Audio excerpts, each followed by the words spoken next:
I heard a quote the other day, and it said, in the end, it's going to be okay, and if it's not okay, it's not the end. Yeah.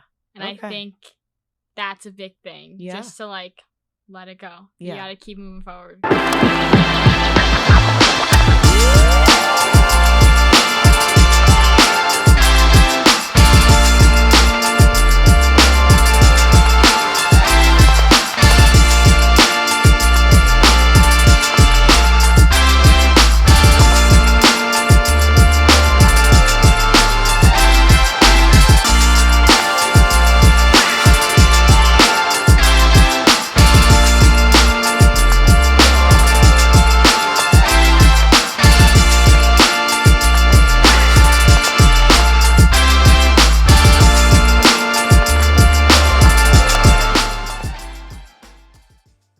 Soph, welcome to the Going All In podcast. Thank you for having me. I'm really excited. I know. This is cool. We have so many conversations together on the phone, and you've just become a huge part of my life, from when you became an ambassador and then coming to our first event and then just helping you along the way as a student athlete and a human being first, right? You know why I'm saying that? Human before an athlete. Human before an athlete. So I'm going to start out with just like, who is Sofia? I always say that first, I am a follower of God. I think that to me is like above everything else. But then I'm a daughter. I'm a goddaughter. I'm a little sister to a big brother. I'm a granddaughter. So like I have all of these roles, but like I try to think of like who's always first. And to me, it's like God, and then family comes after. I'm a student. I'm an athlete. That's student athlete student. Mix them up sometimes, but. I mean, that's who I am, and I try to be the best version of myself, and that version may look a little different every day, and I have to understand that, you know, I might not be the person I am yesterday, and I just, as long as I'm not getting worse and I'm getting better, you know, 1% better every day, and pretty much that's who I am. So, like, go a little deeper with that. Like, who are you? Like, what would you say are, from the inside out, who are you on the inside, besides the hats you wear? I'm a very sensitive yet straightforward person. So I'm brutally honest. I'll tell you the truth right to your face, because I know, why am I going to lie and, you know, go around the facts. I'm a person that takes big with words. So I take words very seriously. I'm one that could talk. So words mean a lot to me. And I care. I care a lot about people. And I don't know if people really get that, that I care with my whole heart in anything I do. I don't do anything for no reason. Everything has a reason for me. So even, you know, me sitting here has a reason, like deeper than what people like see on the outside, or so that's who I am. I'm someone that puts reason behind everything and cares full-heartedly into every single thing that I do, no matter what. Yeah, you're definitely more mature beyond your years. I mean, the conversations we've had have been awesome. I definitely want to thank you for being so open and honest with the struggles that you go through. And I think I was meant to meet you at the time that, you know, we cross paths. Yeah. And it's like the things you say to me bring me back to like my high school Ange. And I'm like, oh God, like now I know why I meant to do this work, was because if there was one person's life I can change, it's Sofia's. So it's like really, really cool and spiritual that like we are aligned. think it's like the paths cross at like the like cars move at the right time. Yeah. I know, like I thank you for everything, just because like things that you've done for me has gone into teams, have gone into other people, have gone into coaches, have gone into my teammates, have gone into kids I've coached. So I think it's just like a ripple effect. Like like it just got started and it just like rippled out to something so much bigger. And that's the ultimate, you know, goal of an ambassador. So that's why you are at the top. You are helping with the social media. You are there to send me text messages that low-key looks like a Little League shirt. All right. Look at the little swoosh and I'm like, that doesn't look like I'm trying here. That's why I'm giving you the feedback. Again, brutally honest here. I love it. All right. So what age did you start playing soccer? Started playing soccer in the spring of my second grade year, because I was a dancer my whole life. I danced for 7-8 years. I watched a documentary on Alex Morgan. I say that documentary changed my life. And I go to my dad. I said, I want to play soccer. And my parents were like, okay, you could play soccer, but you can't be a goalie. So my team needed a goalie, and I don't like to see like my teammates hate, going in net. So I'm like, I'll put me in it. Like I'll suck it up. I'll be fine. And I started being really good at it, but they needed someone to go score the goal, so they had to put me on half and in half. And I said to my parents, I'm like, okay, like I'm gonna be a goalie. Like that's who I am. And then I fell in love with it. Yeah. And you played, what middle school did you go to? I went to Marva Middle School. Oh, that's right. And then that place changed my life. I ever say that to this day. Yeah. If I didn't go there, I wouldn't be first signing today. I still talk to half the people there. Really? Yeah, there's one guidance counselor. Her name's Mrs. Gerard. Changed my life. Oh, I love that. She's like my second mom. Trusted adult, right? She's. Now, why did you go to SJV? I needed to get out of the cliques. Okay. I needed a fresh start. I couldn't. Yeah. I felt like if I went to public school, I would be just like a number on a paper. And I'm even like looking at college is kind of the same way. I needed to be like somewhere where I felt value. It was my choice to go to SJV. My parents never forced private school on me. Yeah. I kind of sat them down. I was like, okay, like I think this is something I might want to do. And then the whole like aspect of like getting to implicate my faith. I've always been like, went to church every Sunday, and but I'm like, okay, like I'm going through the motions. How am I actually going to start doing it and living my life like that? Yeah. And SJV kind of opened up that door and created like a whole new like path for that. Yeah. And what are your favorite ways to serve? So the Diocese of Trenton has a program called CAC, so Catholic Athletes for Christ, and it was established by at Catholic U. Came here. We're one of the only dioceses that do it, and now it's like starting to travel all over. And it's practically the whole motto is for SJV. It's like putting God above the game. So we get to pray every time before we step on the field. We pray. We do service trips all the time. I've gone to so many conferences and just things that just open up your mind a little bit and just like you see the world from a different perspective when you do things like that. Yeah. And CAC is like, we call it CAC, but it's CAC like got me into like a realm that I get to like serve my community, but as an athlete. So it's like I'm an athlete and like I have to get to put God into it. So I think that's really cool that I get to do that. And one of the pillars of All In, as you know, is like using your platform for good. Like it's really important to me when growing up for me, when I was forced to do that at the time, like that actually was one of the big things to help me with my mental health because it takes the onus off of what you're thinking about me. And then when you serve, you are helping. And that's definitely changing like, I mean, not to get all nerdy and everything, but your brain chemistry and it's changing your hormones. And it's like, oh, wow, like this feels really good. And I think it's a really active way to help an athlete's mental health because you're saying, okay, like I'm going to give back because I was blessed to have this, like these abilities and this leadership. So I think it's cool to see you do it. And that's when you are shining. And it's funny because when you're struggling, it's like, hey, what do you got going on? You know, and then I'll be like, all right, she's struggling. Let me give her a job to do. And then you get the job done in 10 minutes. No, I realize that when I don't feel good, I want everyone around me to feel 10 times better than they do. So like I will randomly buy my godmother flowers. Like I'll randomly show up to her house with a bouquet of flowers. She's like, why? And I'm like, well, because. Yeah. And it's like really it's because I don't feel like my best. So like I want everyone else around me to feel 10 times better. So that's awesome. And it probably helps you. It does. I can't lie about it, but it totally does. You can't not smile when you help someone or you help a little kid or just today a girl had a problem with a vending machine and I'm like giving her like dollar bills to try out. So like, just like the little things that you do that are like a little bit out of the norm just to help someone else. That's the biggest thing. That's awesome that you have that already. And so you just got injured junior year at SJV. You got more playing time than last year. You play on PDA, so you're looking at schools. So you're going to go be a college soccer player and you got injured. What was that like for you? Be honest because people are listening and people need to hear this journey of how to flip the script on an injury. Well, first injury was right in the preseason. Okay. And hip was acting up, it's like season's about to start, like playing really good. I'm like, I'll keep like winging it off. So I left it off. I think I'd stayed out like one game, played in a brace. I'm like, what, I'm fine. Took the brace off, played against Manalapan, went up to save a cross. Girl, I did what I had to do. Girl did what she had to do. No one messed up. Just unfortunate event. Came after the cross. Girl hit a nerve in my leg. and couldn't feel literally my whole leg lit up. So I came back from that. SJV girls soccer, we had some unfortunate events. I ended up being the only goalie on varsity, so a lot of pressure as it is. My biggest fear was I can't get hurt now.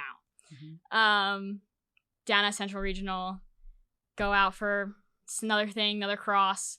Ended up landing funny. I always say, like, knee went one way, body went the other way. Knee wasn't happy with it.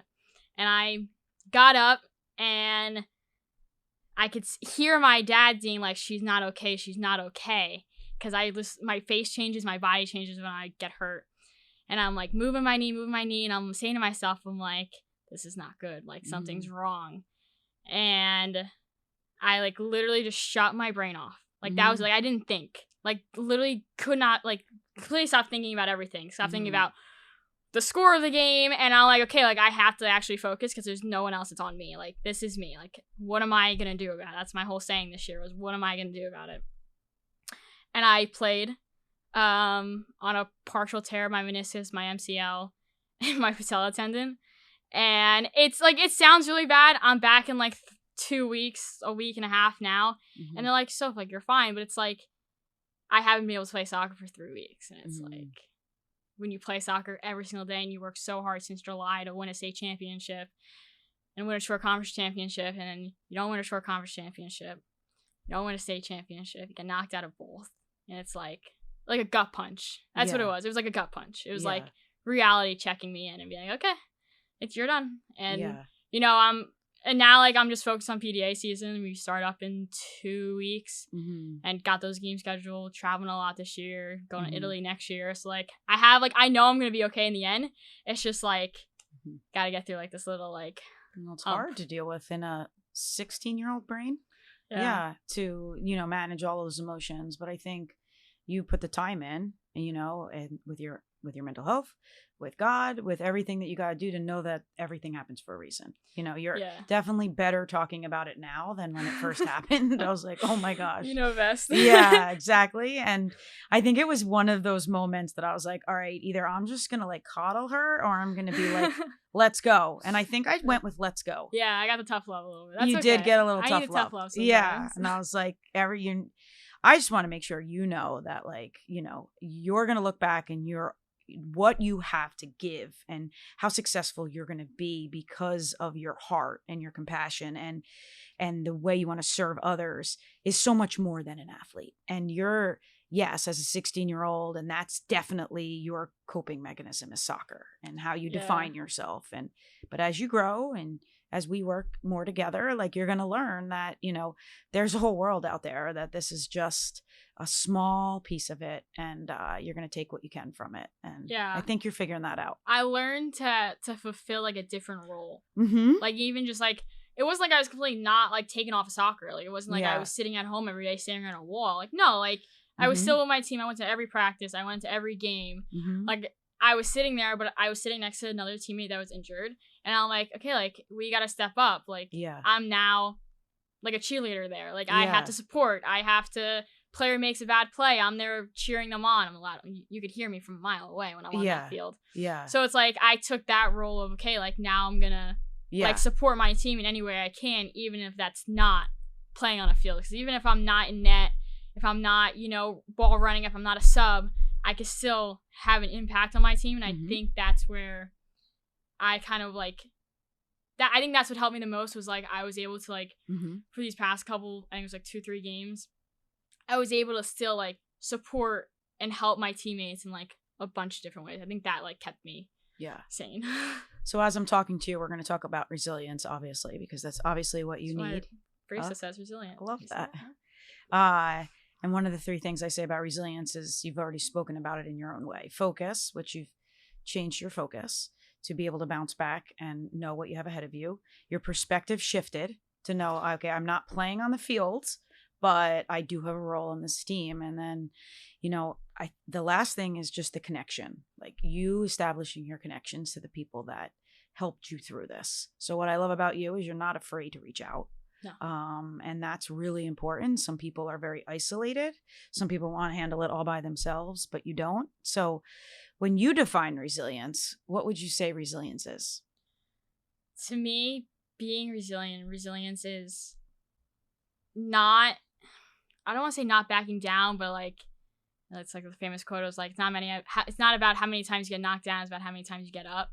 And I think kind of learning, okay, like there's a lot of variables in sports that could change. You could change refs, you could change field conditions, you can't control anything else but yourself. Mm-hmm. So I've learned that as long as I control what I can control, then everything else will fall into place. Mm-hmm. And I said this to a teammate yesterday, a freshman midfielder. She's insane. She's going to go very far in her soccer career, wherever she decides to do. And played the whole game yesterday. She played. And crying into the game. And I go, Ken, I'm like, why are you crying? And she can't even speak to me. I said, did you give 110%? And she goes, yeah. I said, did you dribble around 3 girls and had them all on ice skates? She goes, yeah. I said, that's all you can control. Mm-hmm. I said, you can't control what the scoreboard looks like. I said, you can't control what coaches did or didn't do. You can't control what a ref called and didn't call. I said, the game went how it went. And I said, now we bounce back. Yeah. So, like, to me, it's like, okay, like, how do we bounce back? How do we keep going? Like, how do you control yourself in all situations? I love that. And then, like, that quote is one of my favorites, is how many times can you get back up again? But I like to say, if you keep getting back up the same way and get knocked down, you need to figure out a new way to get up. That's like my the big definition thing. of insanity, doing the same thing over and over again and expecting different results. Exactly. So I am finding that knowing how to deal with failure, and that going into hard situations, knowing, hey, this is going to be hard. So be ready for it, because you're going to fail. Well, so yeah, you're going to lose. You're going to fail. You're going to get knocked down. Mm-hmm. Someone's going to beat you. Someone's going to score on you. I'm not going to save every ball. Mm-hmm. But okay, how am I going to save the ones that I can't save? Mm-hmm. What am I going to do to play better? Mm-hmm. And my whole thing is like, what am I going to do? I started writing stuff on the back of my gloves. Did it for the first time this year. Oh, cool. Left had a Bible verse. And then from Ted Lasso, it's like, be a goldfish. So it's like 5-second memory. So it says goldfish on it. And then on the right, it had all in, and across the top, I went between 2 things. So it was abbreviation of what are you going to do? Mm-hmm. And then I also put like prove. So like, I got to prove it. Like, hey, like nothing's given. I got to prove it. Just like I had like little reminders, and it was all like, I always say this. I even said it to my coach this year. I said, I'm not going to save every ball. I know that. I said, but I know I'm going to work hard enough that I won't make the same mistake twice. That's awesome. So, and I was after a bad game, and I'll own up to it. I own up to every goal I've ever let in. Because at the end of the day, the ball went past me, no one else. I'm not going to avoid a problem, but I'm also not going to sit there and be like, point fingers, or be like, no, she should have done this, or she should have been here, or, oh, the wind, or the ref should have called it offsides. No, I let the ball in. That's the end of the story. And I said to my coach, I said, I honestly could say that's never happened to me before, but I promise you it will never happen again. Yeah. And that's like big for me. Like, that's something I like pride myself on. Yeah.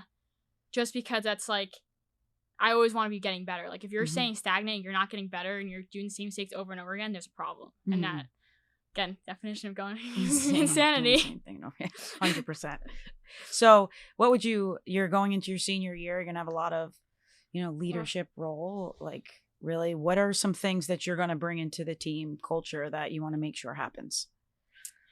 Definitely connected, like being connected. You look at a lot of high school teams, and girls all live in the same town. So you're all right next to each other. You went to elementary school together, to middle school together, and now you're in high school together. Go to a private school, and it's a little different. So you got girls coming from all over the place. Next year, I've already been talking about it. I'm going to be big with team building. I think it's really important. I think it's something that last year, every single person should be able to say this, last year we lacked it tremendously. And it probably cost us a couple of games. This year, we got back on track. And towards the end of the year, not the end, like middle of the year, we hit like a tough spot. Our first tough spot. We had a couple, but our first tough spot. And we had film. And I remember sitting in there, and I talked to our captain like a couple hours before, and I'm like, I'm going to say something. I'm like, someone has to say something to start changing us. And I'm a junior. I'm sitting in a room, a bunch of seniors and my coaches. And, I've been on varsity for 3 years now. And, I've seen bad, I've seen good, I've seen our team win, I've seen our team fail terribly. And I said to them, I said, it's on us now. I said, what are we going to do about it? I said, because our coaches have done everything they can. I said, now we have to figure something out. I said, we've been in this situation before. We've lost in overtime, I think like 5 or 6 times my sophomore year. Like, you don't want to do that. I said, we don't want to feel like this anymore. I said, we don't want to keep losing. I said, we have to do something. I said, and it's on us. I said, so what are we going to do? And to me, it was like, I kind of like stepped up. Not as like I don't want to say like a captain, but like almost like someone had to step up and say something. So I think that's like something really big I want to try to do next year. And like my coaches recognized it. My assistant coach came up to me and was like, like, Soph, like that was really good. Like we were looking for someone to do that and you did that.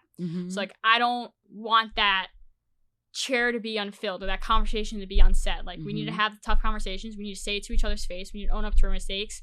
And those are the kind of mindsets I want to like really implement like next year. And even like my PDA team, like I have never played with these girls before. These girls have never, I've met 2 of them before.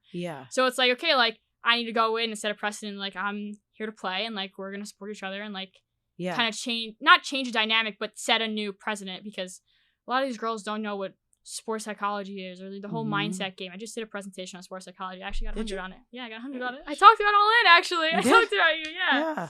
So gotta like, send it to me. I will. No, it's like a big thing. Like I like to inform people because I feel like if you use it to your advantage, so I don't care what level you are. It changes the game. It really does. And you, especially high school, if you have it going into your next level of sport, it's changes the game. And team bonding is very efficient if you're doing it right. So I'm big on like, if you're going to do team bonding, you better make sure that some of the stuff that you do is challenging to each other. So it's being vulnerable. It's talking about hard things. We wouldn't have bonded if you didn't know my story. I didn't know your story. If we kept it surface that you were an SJV soccer player and I was just a teacher who left her job trying to figure out what the hell to do next, we would have been like, hi, nice to meet you. Yeah. And so I think that team bonding has to be intentional. And it has to be a space where somebody feels, if a kid, like a freshman or sophomore who is a role player on a team, does not feel comfortable having a voice with a junior and a senior, that's a huge problem. And that will bite you in the ass at the end of the season. Definitely. 100%. So I think that space of understanding that team bonding has to be intentional. It's not just going out to buy Chipotle. No. It's not just going to the beach and then everybody has their cliques and everybody sits together. It is like structured and intentional, and it's hard because when you do hard things, you know how to rise, and that's the bottom line. So I think, and of course I'm going to help you with all of it, but yeah, it's going to be cool. I'm excited for your senior year. And like one last thing, like how fast does that go, right? It's 3 minutes. That is fast. Yeah. What advice would you give yourself as a freshman? It's okay. I heard a quote the other day and it said, in the end, it's going to be okay. And if it's not okay, it's not the end. Yeah.